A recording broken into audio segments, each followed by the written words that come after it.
चलते हुए बस में बहू की खेती और रसोई।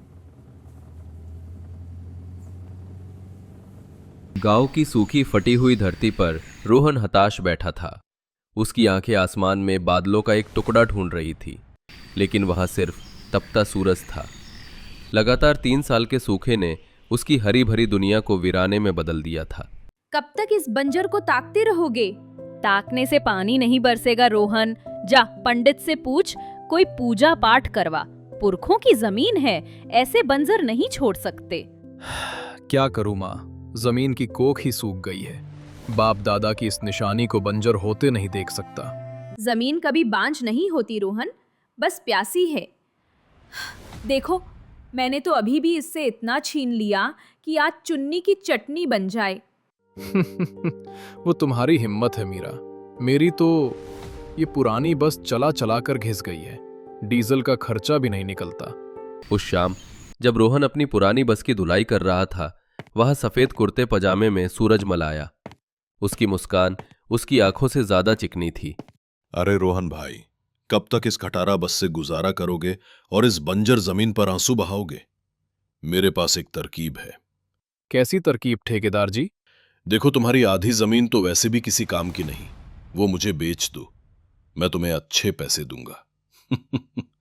और बाकी बची जमीन पर सरकारी सब्सिडी से गहरा बोरवेल खुदवा दूंगा। पानी आया तो सोना उगेगा। ठेकेदार बातें तो बड़ी चिकनी कर रहा है, पर आधी जमीन, बाप दादा की जमीन बेची नहीं जाती। आधी जमीन?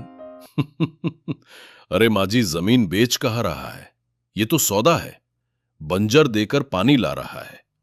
ये लो बयाने के कागज। ये इतने सारे कागज? अरे ये बंजर जमीन के बयाने के हैं, और ये तुम्हारे घर के कागज हैं।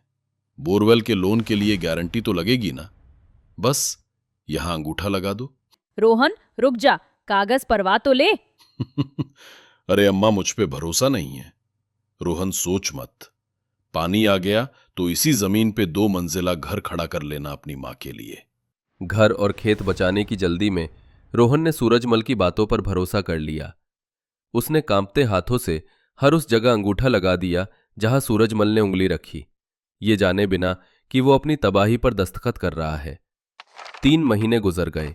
बोरवेल खुदा, लेकिन पानी इतना खारा निकला कि बची खुची फसल भी जल गई। सूरजमल के दिए पैसे भी खुदाई में डूब गए।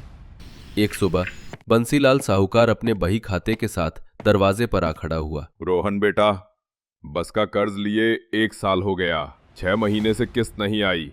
अब या तो पैसे दो या बस की चाबी। बंसी काका, इस बार माफ कर दो, खेत ने भी दगा दे दिया। साहूकार, भगवान से डर, मेरे बेटे का सब कुछ लुट गया।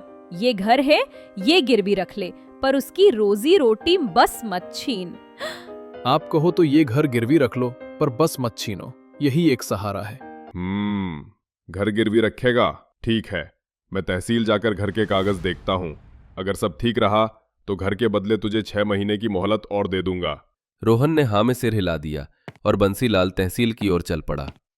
2 घंटे बाद बंसीलाल जब लौटा तो उसके चेहरे पर हवाइयां उड़ी थीं और हाथ कांप रहे थे। रोहन, अरे तू तो लुट गया बेटा, बर्बाद हो गया। क्या हुआ काका, सब ठीक तो है? क्या हुआ, मेरा रोहन ठीक तो है? क्या ठीक है अम्मा? अरे जिस घर को तू गिरवी रखने चली थी वो घर तेरा है ही नहीं। ये आप क्या कह रहे हैं? ये मेरे बाप दादा का घर है। था। सूरजमल ने धोखे से खेत के साथ साथ घर के कागजों पर भी अंगूठा लगवा लिया। आज वो जमीन और ये आंगन, दोनों का मालिक वो है। इससे पहले कि रोहन कुछ समझ पाता, सूरजमल जीप में पुलिस लेकर आ पहुंचा। उसके चेहरे पर वही मक्कार मुस्कान थी। चलो भाई रोहन, बहुत रह लिया मेरे घर में, अब खाली करो। ये देखो, अदालत का ऑर्डर है। ये मेरे ससुर का घर है कमीने, हम कहीं नहीं जाएंगे। अरे दुष्ट, बुढ़ापे में मुझे मेरे आंगन से बेघर कर दिया। इसी घर में मेरी डोली उतरी थी। हाय राम। हवलदार, कानून का काम करिए। ये लोग मेरी जमीन पर अवैध कब्जा किए बैठे हैं। माँ, ये लोग कौन हैं?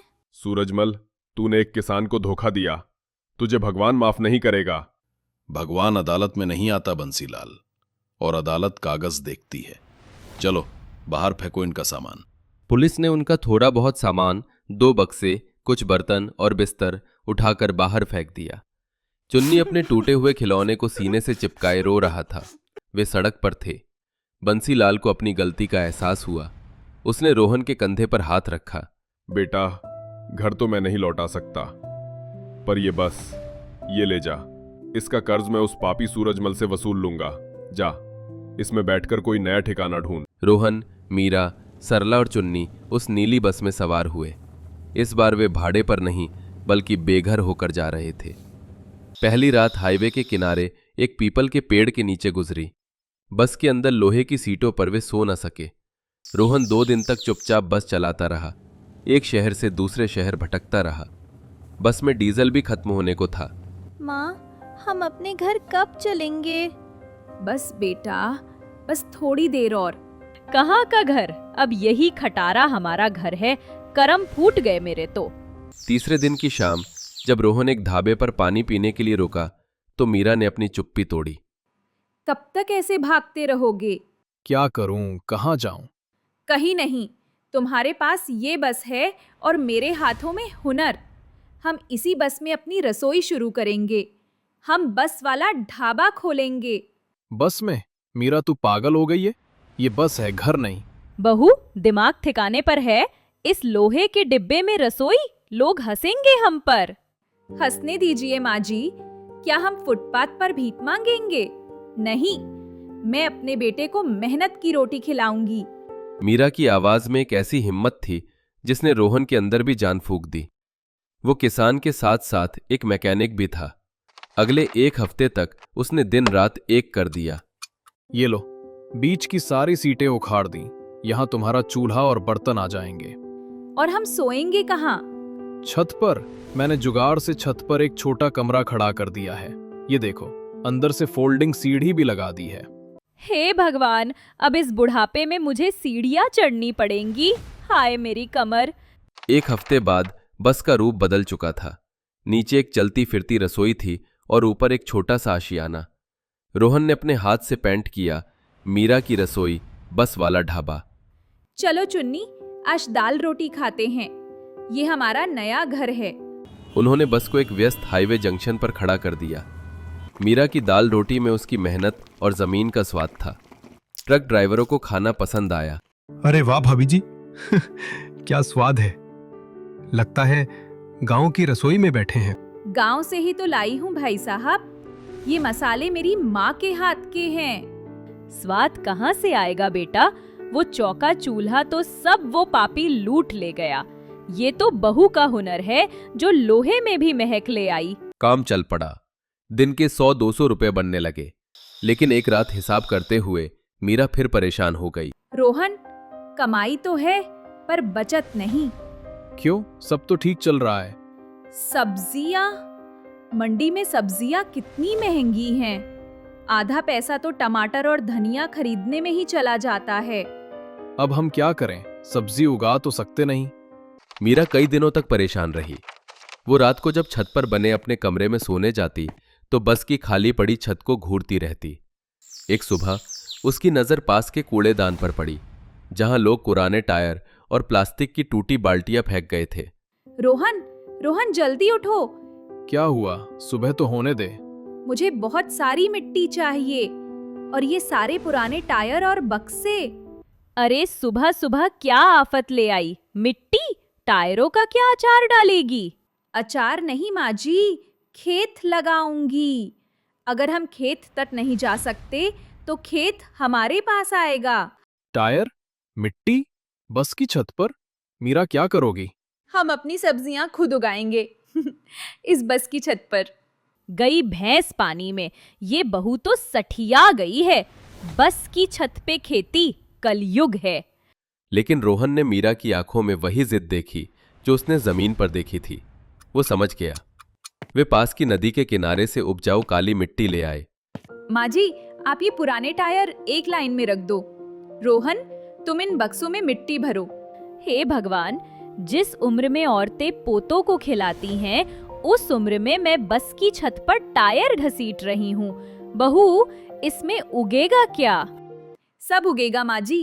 इन टायरों में पालक और मेथी, इन बक्सों में टमाटर और बैंगन, और ये जो बोतलें हैं ना, इनमें धनिया और मिर्च। माँ, मैं पानी दूंगा, मेरे पास पाइप है। हाँ और माँ जी, आपके हाथ से तो मिट्टी भी सोना हो जाती है, बस आप आशीर्वाद दो। पगली, अब इतना कर ही रही है तो ठीक से कर। मेरे हिस्से के गमले में मैं पुदीना लगाऊंगी, चटनी के काम आएगा। 6 हफ्तों के अंदर मेहनत रंग लाई। बस की छत एक छोटे से हरे भरे बगीचे में बदल गई। टमाटर के पौधे लाल फलों से लद गए, बैंगन झूलने लगे और धनिये की महक हवा में फैल गई। ढाबे का काम भी चल रहा था। एक दोपहर पास के शहर से 3 दोस्तों का एक समूह, राहुल, अमित और सोनू, ढाबे पर रुका। भाई, जगह तो अजीब है पर भूख जोर की लगी है, चलो ट्राई करते हैं। आइए धाई साहब, बैठिए। क्या लेंगे? भाभी जी, जो सबसे बढ़िया हो वो ले आइए, बस खाना ताज़ा होना चाहिए। एक पालक पनीर, दाल तड़का और बैंगन का भरता बना दीजिए। पालक और बैंगन तोड़ने पड़ेंगे, बस 10 मिनट रुकिए। तोड़ने पड़ेंगे? मतलब कहाँ जा रही हैं? मंडी? नहीं भाई साहब, बस ऊपर जा रही हूँ, छत पर।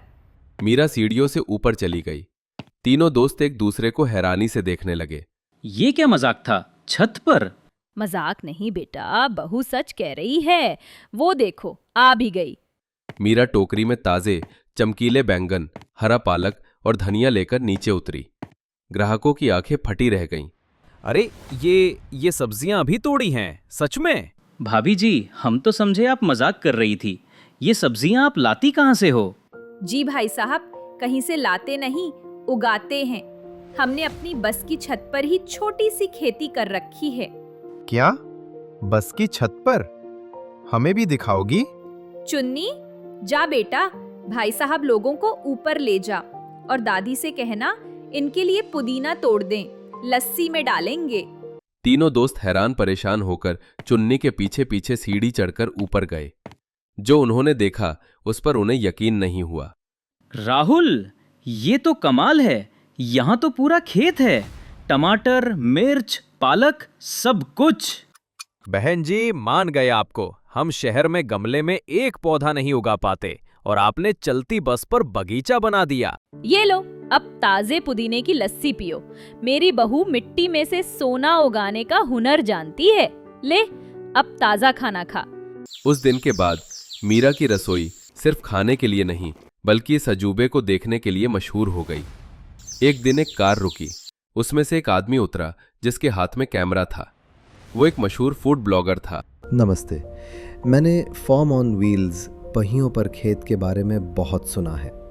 दोस्तों, हम फॉर्म टू टेबल की बात करते हैं, लेकिन ये है रूफ टॉप टू किचन का असली उदाहरण।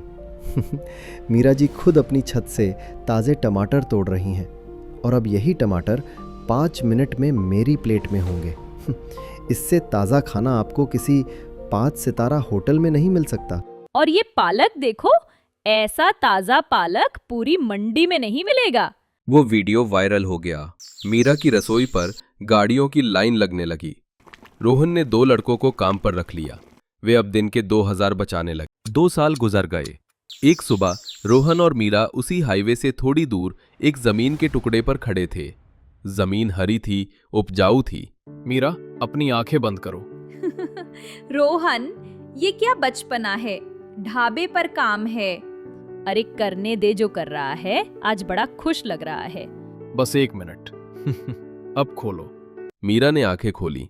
वे एक खूबसूरत खेत के सामने खड़े थे। ये लो मीरा, ये हमारी जमीन है, 2 एकड़। इस बार कोई धोखा नहीं, कोई कर्ज नहीं।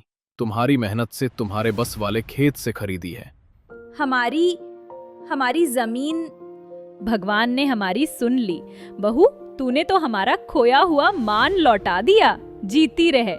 अगले 6 महीनों में उस जमीन पर एक छोटा पक्का घर खड़ा हो गया। चुन्नी अब पास के स्कूल जाने लगा था। वो नीली बस अब हाईवे पर स्थायी रूप से खड़ी थी। उसके चारों ओर एक पक्का शेड डाल दिया गया था, लेकिन रसोई आज भी उसी बस के अंदर थी। वो बस उनकी जद्दोजहद की निशानी थी। कहानी की आखिरी तस्वीर में मीरा अपनी नई 2 एकड़ जमीन पर खड़ी है। ताजे बैंगन और टमाटर की टोकरियां भर रही है। चलो मीरा, ढाबे के लिए सब्जी तैयार है। चुन्नी, जा बेटा, अपनी माँ को बोल आज मीठा बनाए। अपनी जमीन की पहली सब्जी है। लाई, आज खाने वालों से कहना ये सब्जी बस की छत से नहीं ये हमारी अपनी जमीन से आई है। रोहन टेम्पो स्टार्ट करता है और वे दोनों अपने खेत से अपने ढाबे की ओर चल पड़ते हैं। उन्होंने जमीन खोदी थी, लेकिन अपने हुनर और हिम्मत से उन्होंने जमीन को वापस पा लिया था। सुबह का समय, बारिश हो रही है। घर की कच्ची छत से एक कोने में पानी टपक रहा है। 22 साल की मीरा एक पुरानी कॉपी में पेंसिल से एक घर का डिजाइन बना रही है। उसकी माँ सुनीता पास में बैठी दाल बीन रही है। माँ देखो, अगर हमारा घर ऐसा होता तो नदी के ठीक नीचे, न छत टपकने का डर, न गर्मी की चिंता, बस चारों तरफ शांति और नीले रंग का पानी। पगली हो गई है, पानी के नीचे घर। क्यों नहीं माँ, देखो ना, मछलियाँ तो रहती है ना अंदर। कितना अच्छा होता अगर इंसानों का भी घर अंदर होता। बेटी, सपने देखना बुरा नहीं है, मगर जिंदगी की हकीकत समझ। तेरे बापू खेतों में मजदूरी करके पेट भरते हैं। हमारे लिए तो आसमान का छत और मिट्टी का घर ही काफी है। माँ, शादी तो हो रही है, पर सपने देखने में क्या जाता है। दुनिया है, पर वो हमारे लिए नहीं है। ये सब ख्याली पुलाव पकाना बंद कर। 2 दिन बाद तेरी शादी है। तेरे ससुर जी बहुत बड़े आदमी हैं। उनका लड़का रोहन विदेश में पढ़कर आया है। सुना है बड़ा इंजीनियर है। बस यही दुआ कर कि वो तुझे ठीक से रखे। शायद, पर क्या पता। शाम का समथिंग एक महंगी लग्जरी कार हवेली के पोर्च में आकर रुकती है। घर को फूलों से सजाया गया है। शांति देवी हाथ में आरती की थाल लिए खड़ी है। उनके साथ रामनाथ, बड़ा बेटा विजय और बड़ी बहू कविता खड़े हैं। कविता ने बहुत महंगी साड़ी और भारी गहने पहने हैं और वो मीरा को घूर रही है। आओ बहू, अंदर आओ। अपना दायां पैर रखकर इस घर में प्रवेश करो। मीरा कलश को गिराकर अंदर आती है। वो सबकी तरफ देखकर मुस्कुराती हैं, लेकिन कविता की आंखों में उसे अपने लिए एक अजीब सी नफरत दिखती है। कमाल है, कहाँ रोहन और कहाँ ये गांव की गवार, हीरे के साथ पत्थर की जोड़ी। कविता प्लीज, आज तो चुप रहो। छोटा भाई है मेरा, उसकी पसंद है। पसंद? इसे पसंद कहते हैं? अंधा हो गया था क्या वो?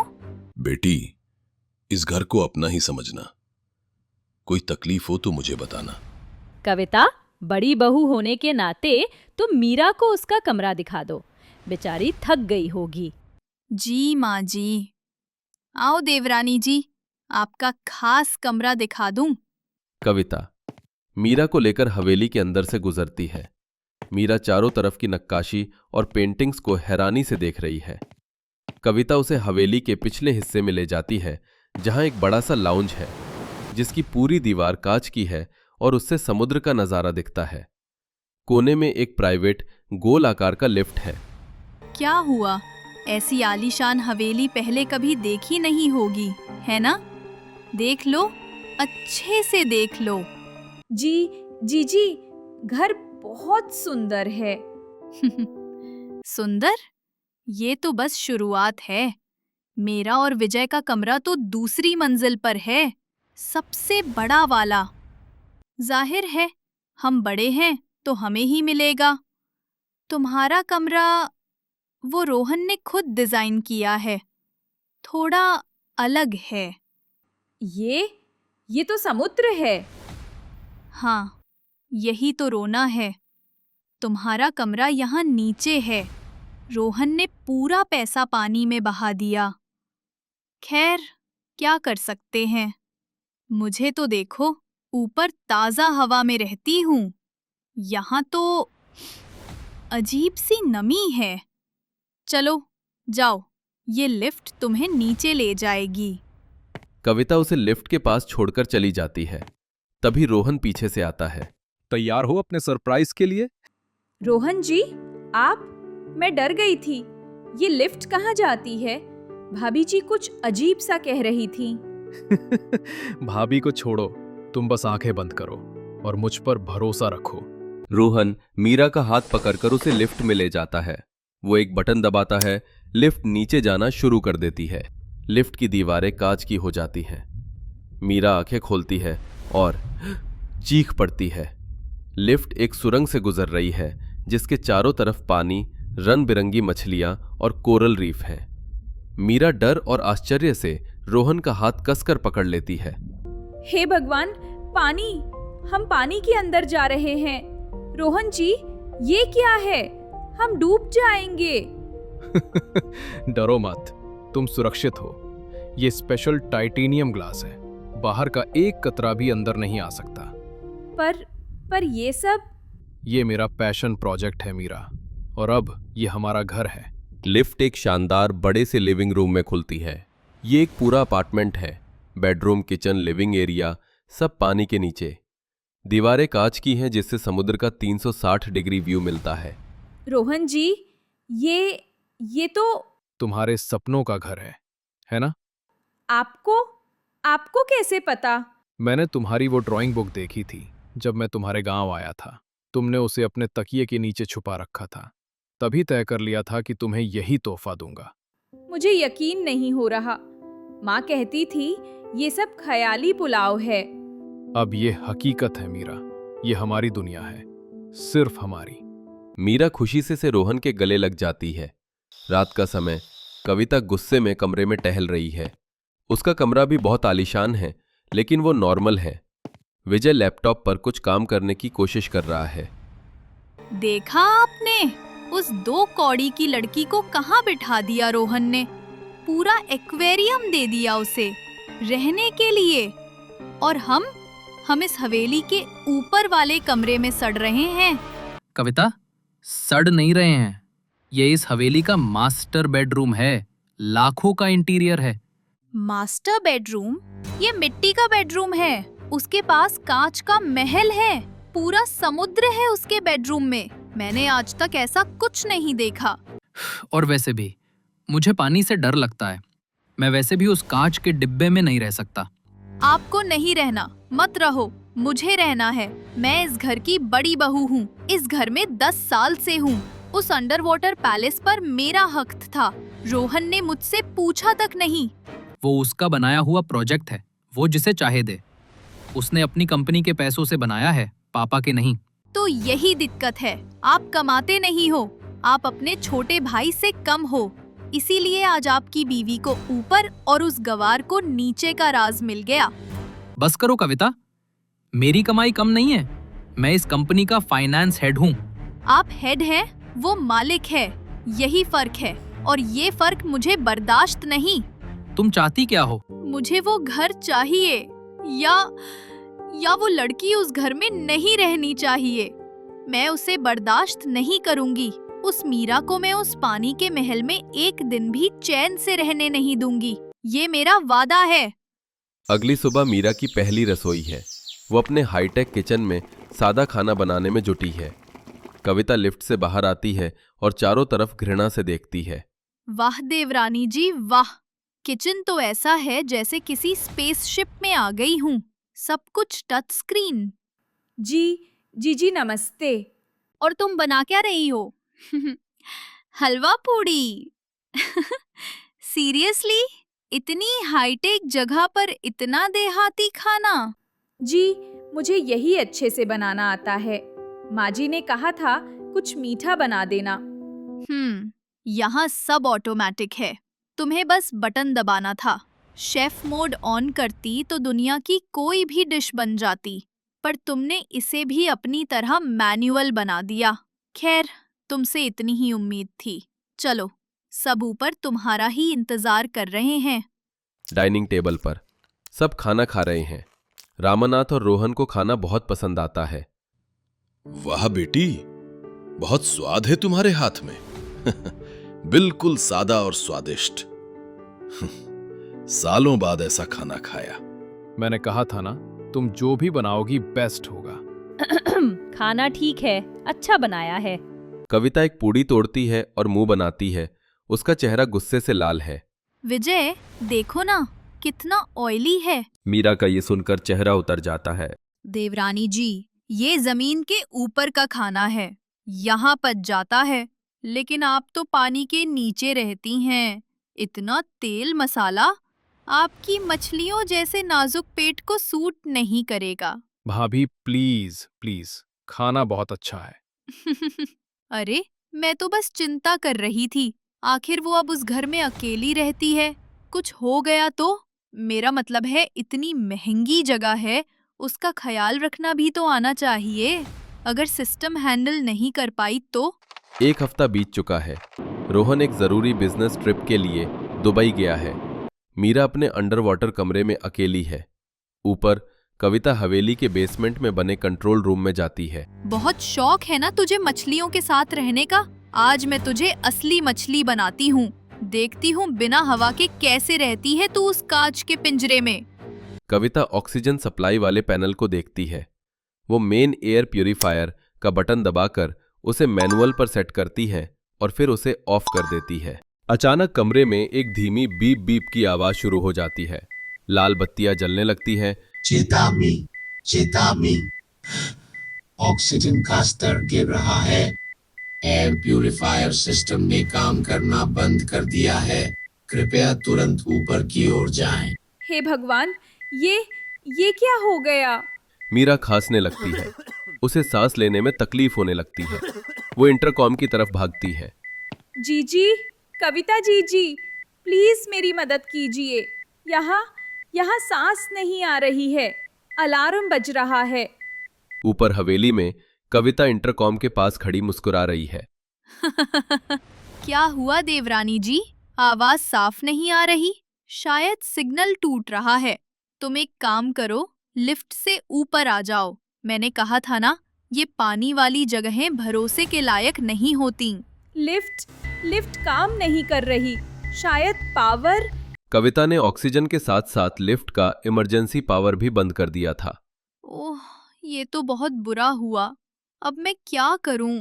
विजय और ससुर जी तो फैक्ट्री गए हैं, माँ जी सो रही हैं। जीजी, प्लीज ऐसा मत कीजिए, मुझे पता है।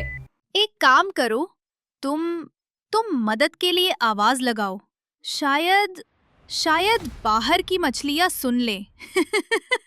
कविता इंटरकॉम काट देती है। मीरा को चक्कर आने लगता है। नहीं, मैं हार नहीं मान सकती। रोहन जी, उन्होंने मुझे कुछ बताया था, इमरजेंसी।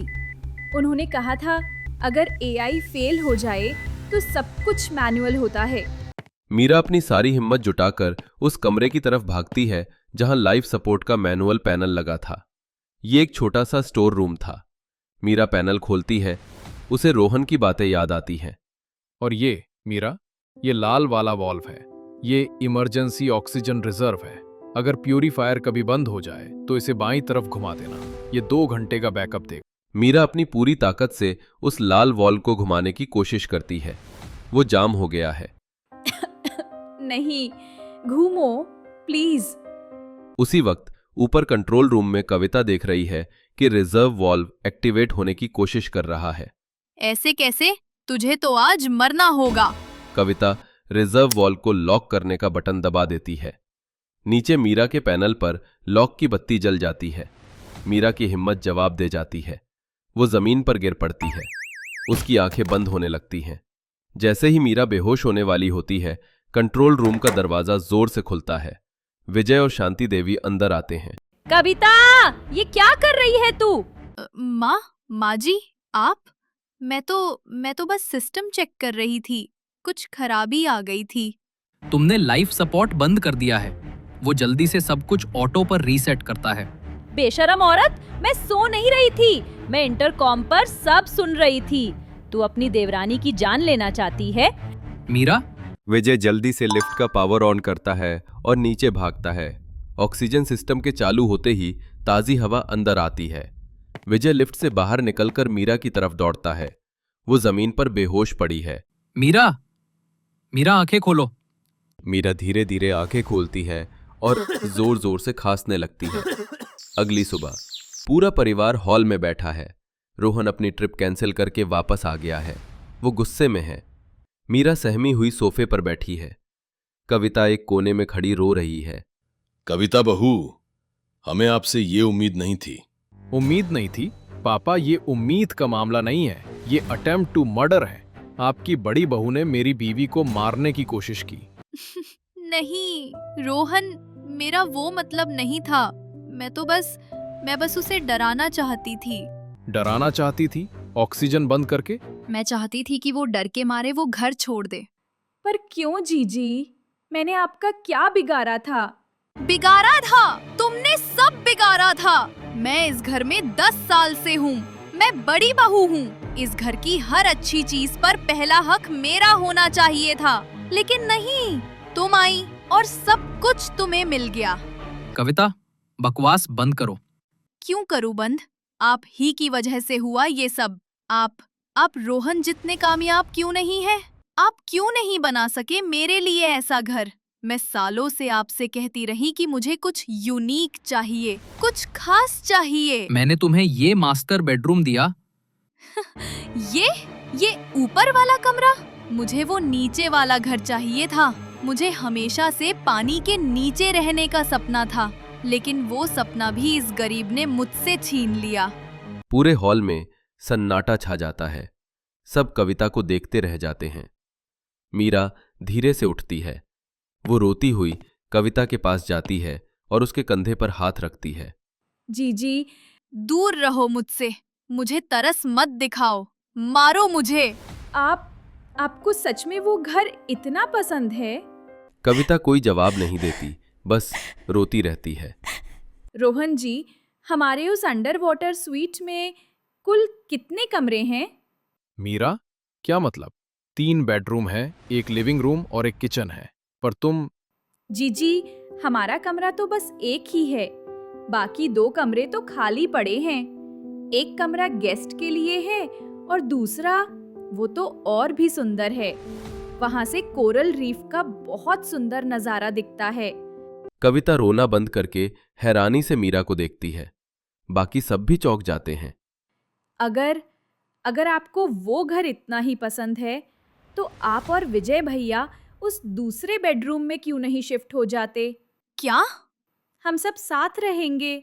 ये पागल हो गई है। तुम मुझे, जिसने तुम्हें मारने की कोशिश की, उसे अपने घर में कमरा दे रही हो? मैंने आपको माफ किया जीजी। घर तो ईंट पत्थर का होता है, परिवार तो साथ रहने से बनता है। अगर एक कमरे की वजह से मेरा परिवार टूट रहा है, तो वो कमरा आप ही रख लीजिए। मीरा सही कह रही है। बल्कि हम सब साथ रहेंगे। आप ऊपर वाले कमरे में रहिए, वो आपका हक है। और जब दिल करे, नीचे वाले कमरे में आकर हमारे साथ रहिए। वो भी आपका ही घर है। मीरा, हमें माफ कर दो। मेरी बीवी की तरफ से मैं माफी मांगता हूँ। नहीं भैया, बस जो हुआ उसे भूल जाइए। कविता, जो अब तक स्तब्ध खड़ी थी, दौड़कर मीरा के पैरों में गिर पड़ती है। मुझे माफ कर दे मीरा, मुझे माफ कर दे। मैं इतनी अंधी हो गई थी ईर्ष्या में कि मुझे तेरी अच्छाई नहीं दिखी। तू इंसान नहीं, देवी है। नहीं जीजी, मैं आपकी छोटी बहन हूँ। उस दिन जमीन के ऊपर और पानी के नीचे का फासला मिट गया था।